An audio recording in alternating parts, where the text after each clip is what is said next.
Hello दोस्तों, Hindi mirror पर फिर से आपका स्वागत है। अभी की वीडियो में जो हम कंटेंट लेकर आए हैं बीए थर्ड ईयर के स्टूडेंट्स के लिए क्वेश्चन बैंक लेकर आए हैं। इससे पहले हमने क्वेश्चन बैंक अपलोड जो किया था वह फर्स्ट यूनिट का था। थर्ड ईयर के स्टूडेंट्स का बाकी यूनिट्स को कवर करके हम अभी आपके लिए 20 क्वेश्चंस के आसपास क्वेश्चन लेकर आए हैं, जिसमें आपके लिए हम शॉर्ट और लॉन्ग दोनों एक साथ क्वेश्चन लेकर आए हैं।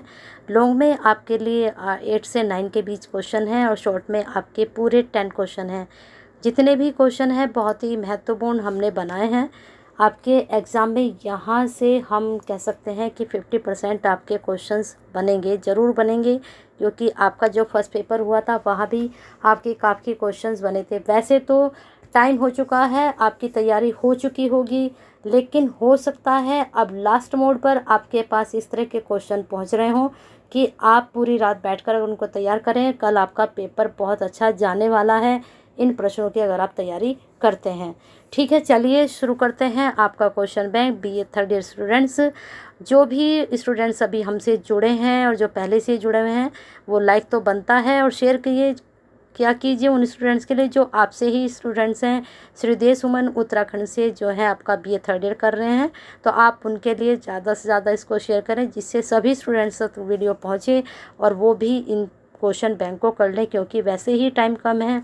हम थोड़ा लेट हो गए हैं आपका पेपर अपलोड करने के लिए, पर कोई नहीं, अभी भी आपके पास बहुत टाइम है।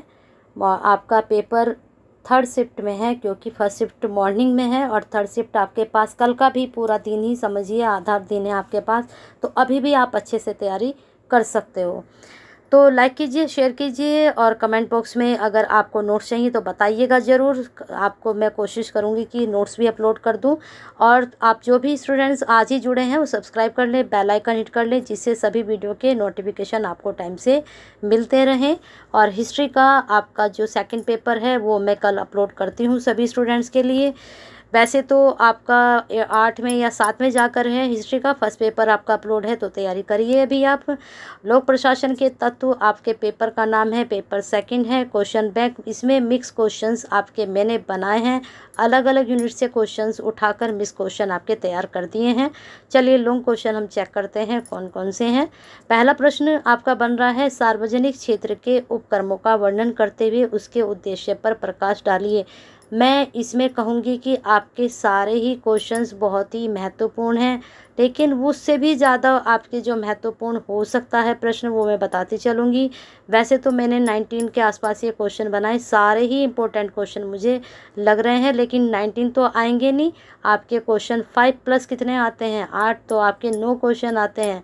ठीक है, अब यहीं से आपके MCQs भी निकल कर आ सकते हैं। ठीक है, चलिए देखते हैं। पहला प्रश्न अच्छा है, तैयार कर लीजिए। सार्वजनिक संगठन का अर्थ बताते हुए इसकी उपयोगिता पर प्रकाश डाल लीजिए। इसको आप अच्छे से तैयार कर लीजिए, बन सकता है एग्जाम में। ग्रामीण प्रशासन की प्रमुख समस्याओं को विस्तार पूर्वक समझाइए। अच्छा प्रश्न है, एग्जाम के पॉइंट ऑफ व्यू से 99 में इसको मान के चलिए, बन सकता है। लेखा परीक्षा नियंत्रक और महालेखा परीक्षा के अधिकारों और कर्तव्यों में क्या समानता है। अब यहाँ पर मैंने लिया है समानता। ठीक है, हो सकता है आपसे ये अंतर पूछ ले, लेखा परीक्षक नियंत्रक और महालेखा परीक्षा के अधिकारों में और कर्तव्यों में क्या अंतर है। तो दोनों ही तरह से क्वेश्चंस आपका पूछा जा सकता है। अगर आपको समानता पता है तो थोड़ा बहुत चेंजिंग करके आप उसमें अंतर स्पष्ट कर सकते हो। अगर आपको अंतर पता है तो आप समानता भी कर सकते हो। ठीक है, आपको बशर्ते पता होने चाहिए अधिकार और कर्तव्य क्या हैं दोनों के। आगे प्रश्न है, लोकपाल और लोकायुक्त से आप क्या समझते हैं। वेरी इंपॉर्टेंट, कर लीजिए तैयार एग्जाम के पॉइंट ऑफ व्यू से। लोक प्रशासन के प्रमुख मुद्दे कौन से हैं, विस्तार पूर्वक समझाइए। ठीक है, तो ये प्रश्न अब आप यहाँ कह रहे होंगे मैडम यहाँ पर भी आपका लॉन्ग क्वेश्चन बनेगा आराम से। ये शॉर्ट कुछ क्वेश्चन ऐसे होते हैं, कई बार हम लॉन्ग में तैयार करते हैं वो शॉर्ट में आ जाते हैं, जो हम शॉर्ट के लिए तैयार करते हैं वो लॉन्ग में आ जाते हैं। कई बार इस तरह से भी हो सकता है, तो ये प्रश्न आपका शॉर्ट में भी बन सकता है और लॉन्ग में भी बन सकता है। ठीक है, लोक प्रशासन और प्रमुख मुद्दे कौन से हैं, विस्तार पूर्वक समझाइए, वेरी इंपॉर्टेंट। वित्तीय प्रशासन का अर्थ स्पष्ट करते हुए इसकी प्रकृति को समझाइए, वेरी इंपॉर्टेंट। आपको प्रश्न देखकर लग रहा होगा जितने प्रश्न मैडम लेकर आई हैं सारे ही प्रश्न बहुत ही महत्वपूर्ण लग रहे हैं, पढ़ डाल लीजिए। आपका बहुत टाइम है अभी आपके पास, क्योंकि मॉर्निंग शिफ्ट के स्टूडेंट्स के लिए मैंने पहले अपलोड किया, उसके बाद सेकंड, अब आपके लिए अपलोड कर रही हूँ, क्योंकि मॉर्निंग शिफ्ट में हमारी भी ड्यूटी चलती है, हम भी 11-12 बजे तक घर ही पहुँचते हैं, उसके बाद आपके लिए पेपर तैयार करती हूँ बैठकर। ठीक है, चलिए, रात में भी 11 बजे तक आपके लिए वीडियो अपलोड की थी मैंने। मॉर्निंग में डेली शिफ्ट में मेरी ड्यूटी लग रही है, जो आपका 7 से 10 पेपर होता है। चलिए देखते हैं आगे। सार्वजनिक संगठन क्या है, इसके आधार कौन कौन से हैं, ये भी बहुत आपका इम्पोर्टेंट प्रश्न है, इसको तैयार कीजिए।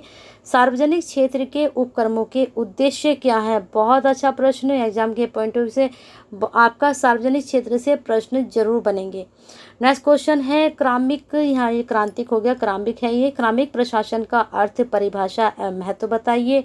मैंने हर यूनिट से आपके शॉर्ट भी बनाए हैं, हर यूनिट से मैंने आपके लॉन्ग भी बनाए हैं, क्योंकि कोई यूनिट नहीं छोड़ी। हाँ, कुछ टॉपिक बीच में छूट गए हैं, जो टॉपिक छूट गए हैं उनको एक बार आप गो थ्रू जरूर कर लेना, पढ़ जरूर लेना। ठीक है, आगे चलते हैं। भारत में लोक क्रमिक प्रशासन की निष्क्रियता की व्याख्या कीजिए।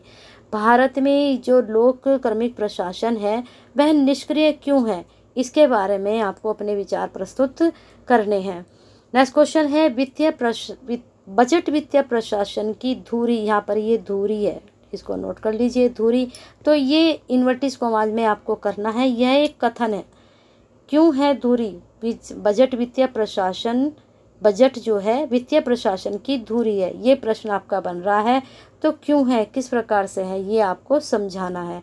नेक्स्ट क्वेश्चन है आपका लोकपाल, यहाँ पर प्रश्न लिखना भूल गए हैं। लोकपाल शब्द से आप क्या समझते हैं तथा लोकपाल के प्रमुख कार्य क्या है, वेरी इंपॉर्टेंट, आपका 100% मैं कह सकती हूँ ये प्रश्न जरूर बनेगा एग्जाम में। नेक्स्ट क्वेश्चन, लोकपाल और लोकायुक्त में अंतर स्पष्ट करना है। दोनों का अंतर भी, जहाँ पर अंतर पूछा जाता है वहाँ पर समानता जरूर पूछी जा सकती है। ठीक है, अंतर और समानता दोनों आप करके चलिए। लोकपाल को मैंने अलग से भी बता दिया आपको, और लोकपाल और लोकायुक्त में अंतर, और लोकायुक्त को भी पढ़ लीजिए अच्छे से। यहाँ मैंने सिर्फ लोकपाल लिया है, तो लोकायुक्त के बारे में भी आप पढ़ लीजिए, इसके प्रमुख कार्य के बारे में पढ़ लीजिए। जैसा लोकपाल के बारे में पूछा जा सकता है वैसा ही लोकायुक्त के बारे में भी आपसे पूछा जा सकता है। तो प्रश्न मुझे लगता है सभी स्टूडेंट्स को लगा होगा कि देर से मिले हैं, लेकिन बहुत अच्छे प्रश्न मिले हैं। अगर आपको लगता है कि अभी भी ये प्रश्न आपके लिए सफिशिएंट नहीं है, तो मैं एक और आपके लिए रात तक तैयार कर देती हूँ क्वेश्चन बैंक, लेकिन तभी जब आप कमेंट बॉक्स में अपनी क्वेरी सेंड करेंगे कि मैडम थोड़े से और प्रश्न बना दीजिए, तो मैं कोशिश करूँगी कि जो टॉपिक आपके छूट गए, लेकिन इतना आपका वाइड सिलेबस है, मैंने जितने भी टॉपिक मुझे इम्पोर्टेंट लगे वही उन जितने भी आपके यूनिट थे उसमें से जितने टॉपिक मुझे इम्पोर्टेंट लगे मैंने वहाँ से आपके प्रश्न बनाए हैं। बाकी टॉपिक्स जो हैं मुझे लग रहा है वहाँ से भी प्रश्न निकल सकते हैं, लेकिन बहुत ज़्यादा प्रश्न हो जाएंगे। 19 अभी आपके पास पहुँच गए हैं प्रश्न, कल भी मैंने आपके लिए 10-12 प्रश्न बनाए थे, तो इस प्रकार से आपके पास 30 और 31 के पास ये प्रश्न पहुंच चुके हैं। तो कुछ नहीं तो हमारे प्रश्नों में से 13 में से 12 से 15 के बीच तो 100% मैं गारंटी देती हूँ कि प्रश्न आपके आएंगे। तो आपका अगर पेपर तैयार हो जाता है तो आपके 50-60% तो आराम से बन जाएंगे पेपर में। ठीक है, बाकी आपका अगर फर्स्ट पेपर भी बहुत अच्छा गया है तो मुझे लगता है कि 200 का पेपर है तो 150 या 160 अबाव आपके जा सकते हैं, अगर आपने हिंदी मिरर की साथ जुड़कर तैयारी की है। तो ये सारा कैलकुलेशन था, मैंने आपको समझा दिया है। बाकी तैयारी कीजिए अच्छे से, और एक लाइक तो बनता है, करते जाइए, और शेयर भी करते जाइए सभी स्टूडेंट्स के लिए, और कमेंट बॉक्स में अपनी क्वेरी ऐसे ही सेंड करते रहिए, और हिंदी मिरर के साथ अपना प्यार और साथ ऐसे ही बना के रखिए।